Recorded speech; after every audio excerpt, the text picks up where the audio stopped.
Terre. Direction l'espace avec de nouveaux vols prévus en 2027 pour des aviateurs et astronautes français. Le colonel Thomas Pesquet, pilote réserviste d'A330 MRTT Phoenix, effectuera son 3e vol spatial et commandera la mission PAM6 à destination de la Station spatiale internationale.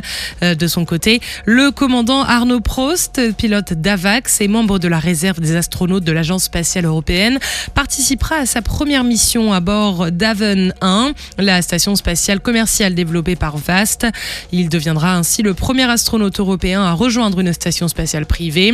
Et puis avec le colonel Sophie Adenau, actuellement à bord de l'ISS dans le cadre de la mission Upsilon, la France devient le seul pays européen à compter 3 astronautes en activité. À La Réunion, le 2e régiment de parachutistes d'infanterie de marine vient de recevoir ses nouveaux véhicules Grizzly. Son arrivée marque une nouvelle étape dans la modernisation des équipements du 2e RPIMA. Pour en savoir plus sur ses caractéristiques et son apport pour le régiment, on retrouve le commandant Grégory, chef du bureau maintenance et logistique du 2e RPIMA. Je suis le commandant Grégory, je suis chef BML du 2e RPIMA. Le Grizzly, c'est ce qu'on appelle familièrement le PLFS, donc le poids lourd des forces spéciales, qui se retrouve également dans les régiments parachutistes. Ce véhicule est un véhicule de soutien et d'appui des patrouilles légères motorisées, que peut être une section de reconnaissance par exemple.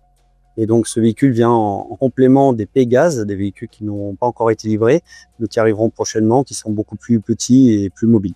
Donc si je devais retenir qu'une capacité, je retiendrais la puissance de feu, car c'est un véhicule qui, bien que ce ne soit qu'un camion, est équipé de 4 supports de mitrailleuses plus ou moins lourdes, MAG et 12-7.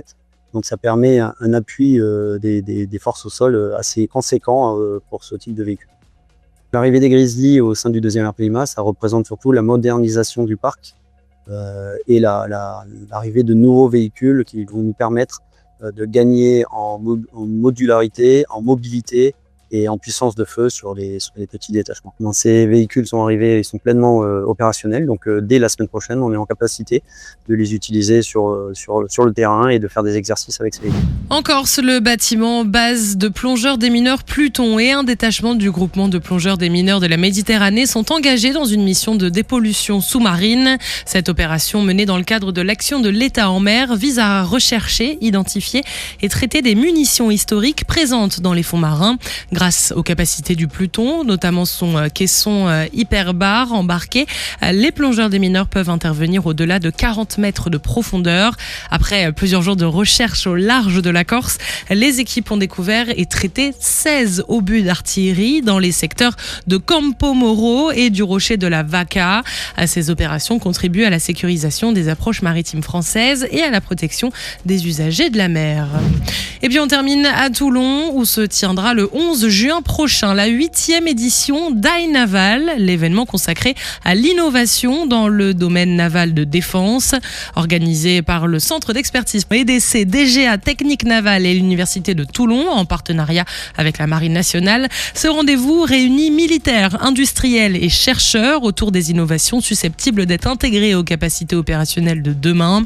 Cette nouvelle édition s'inscrit notamment dans le cadre des 400 ans de la Marine nationale et de la création des centres référents, dont le centre référent des drones et des systèmes autonomes navals. Elle mettra en avant plusieurs domaines stratégiques comme les drones, l'intelligence artificielle, les systèmes numériques ou encore les futures capacités navales. Une vingtaine d'innovations seront présentées au cours d'un scénario opérationnel réaliste permettant de montrer concrètement comment la recherche, l'industrie et les forces armées travaillent ensemble pour répondre à l'innovation des menaces et préparer les opérations futures. Sur terre, sur mer, comme dans les airs. Skyrock PLM, en équipe avec Uneo, la mutuelle des forces armées.